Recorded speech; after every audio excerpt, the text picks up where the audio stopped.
Hello, Pavlo with you, and today I've got for you a solid daily dose of Ukrainian accent. And today we are talking about one of the FiiO's recent releases, BR15 R2R. By the model name, you can think that it's just a Bluetooth receiver, but in fact, this device goes beyond that.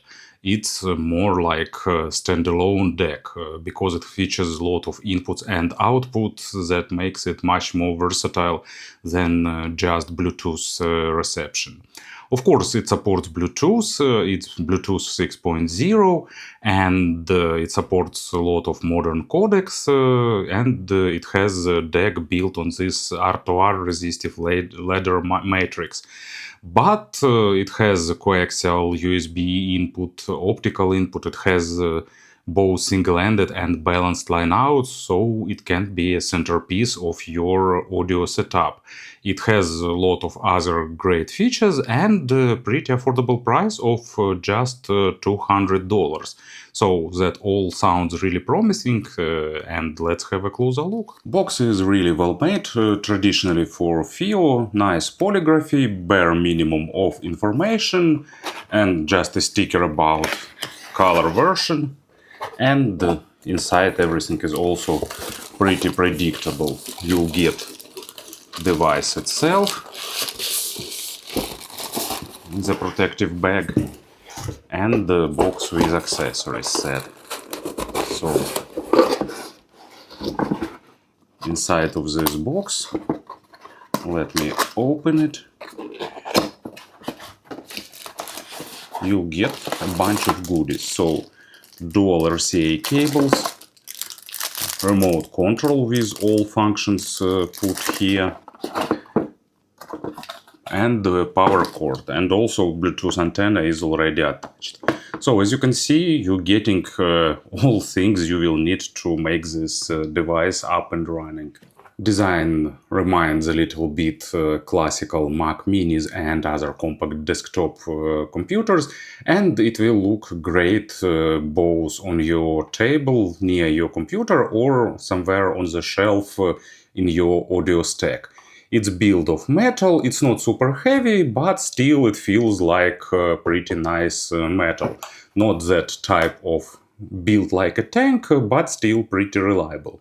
You can get either black or silver version, and as you can see, it has two knobs on the front panel, also additional USB, screen, and on-off button. On the bottom we have extension with venting holes and rubber feet that provides nice and secure standing on the table. And on the back side we have plenty of connections. So AC input, or you can connect it to the DC input if you have some nice high quality DC adapter, and main on-off toggle. Then goes Bluetooth antenna, optical in and out, and coaxial in and out combined. Then you'll get line out with two RCAs and balanced output with 3-pin XLR, which makes it a great option as a pure DAC. As you can understand from this set of inputs and outputs, it's not just some kind of Bluetooth receiver, but more of a universal standalone DAC. To provide you maximum versatility, FiiO gives you alternatives to control this device. You can use onboard controls, you can use remote control, and some extra settings can be done via companion app. So two knobs is more than enough to provide a nice control schema. This one, it works for volume, and if you press it, it works as a mute if you need to mute sound fast. And left knob, when you rotate it, allows you to change the input, and if you press it, you can change a lot of settings in the Bluetooth menu. So let's start from the beginning. First one is equalizer. You can select from lot of presets, or you can select one of 10 presets that you can control via companion app. Then you can enable oversampling. I tried. I didn't have like a big impact on sound. It seems that it gives slightly better treble, but probably it more depends on the rest of your setup. Then DSD decoding options, maximum volume level if you want to limit it, channel balance, USB mode 2.0 or 1.0. Then brightness, its maximum brightness level. As you can see, screen is pretty crisp and bright, even under bright studio lights. But somewhere in the room, you can, of course, make it lower, so it won't be as shiny. You can activate automatic display sleep, auto shutdown if you need. You can select one of 3 color themes. Basically, it's white, blue, and orange. All 3 looks pretty attractive. Then you can select options for the menu knob behavior, standard or reversed. You can adjust colors and brightness of these LED indicators around the knobs. And status, you can select Chinese or English language, Bluetooth pairing, factory reset, and firmware update, and information about the device. So a lot of settings, and all the settings are really useful. Especially, I think, equalizer, you can change it on the go without the need to open companion app constantly. I mean, change the presets depending on what you're listening and what you have connected. Also, I must say that Bluetooth connectivity here is pretty good. Delay is low, or at least on the video I didn't experience any noticeable lag, and the connectivity is pretty nice thanks to the external antenna. Companion app has a minimum set of features for the BR15. Basically, its main usage is firmware update and equalizer tweaking. Here in the extra menu you can update firmware, also customize device name and clear pairing. You can select what input you want and what Bluetooth codecs you'd like to use with this device. And here in the equalizer settings you can select presets, and if you select one of the custom presets, you can adjusted by moving the sliders or as a graphic equalizer. So you've seen that probably many times before. It's typical FiiO equalizer settings with a lot of features. And let me take it to bypass for now. And also you can store different settings either locally and online, or you can disable it at all. And as usually you can see a short guide when it will download, in case you forget something about this device. Sound in general can be described in just few words. It's natural, really detailed, but without being too dry or analytical. And R2R delivers great dynamics and emotions when they are present in the record. And basically that's it. Because it's created to work as a pure DAC, more will depend on amplifier you will connect it to or active speakers. Probably FiiO created BR15 as a source for their active speakers, so I tried with SP3 and I tried with SA1, and in both options it showed really good results in terms of sound. And what is also great here, both in the Bluetooth mode and in USB mode, difference is not huge, because probably modern chips for the Bluetooth does some reconstruction of the signal, or maybe it's just a good implementation of LDAC delivers this result.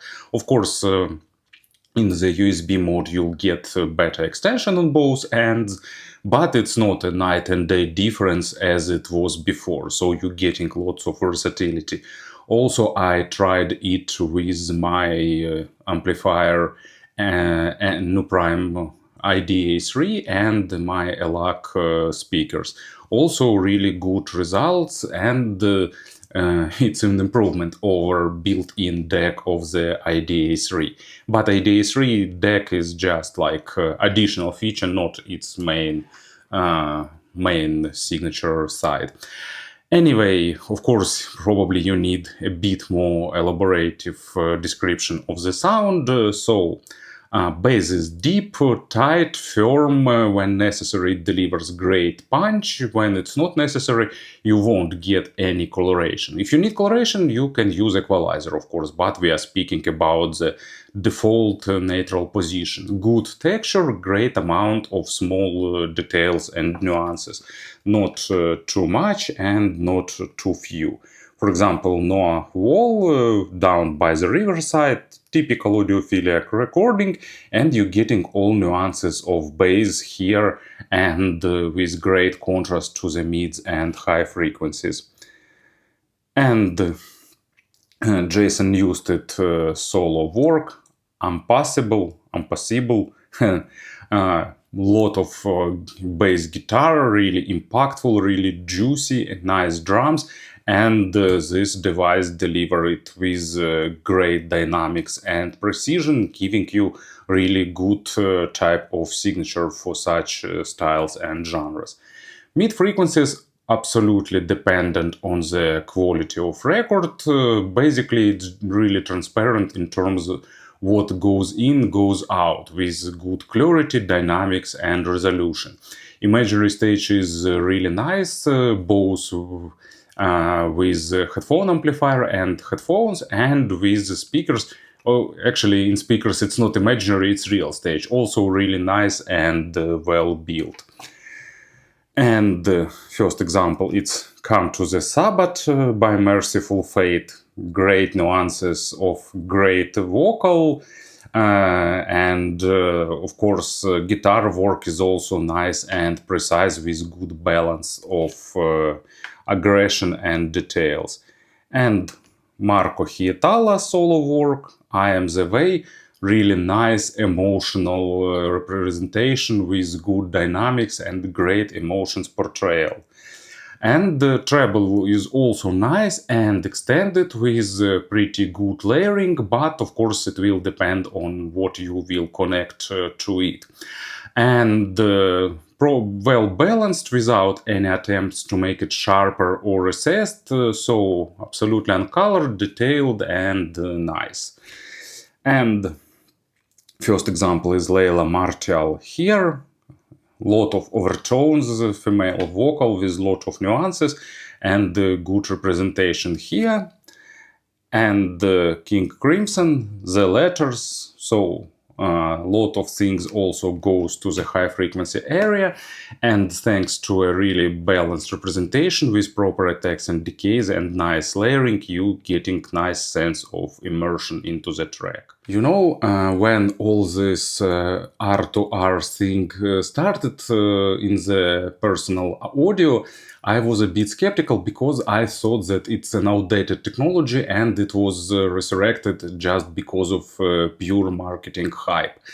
But then I tested few devices and they delivered great results. Of course, it was pretty expensive devices because these R2R builds were not cheap, and probably we getting some factories that can make them for much less money now with good precision. So we think this technology goes into more and more affordable segments.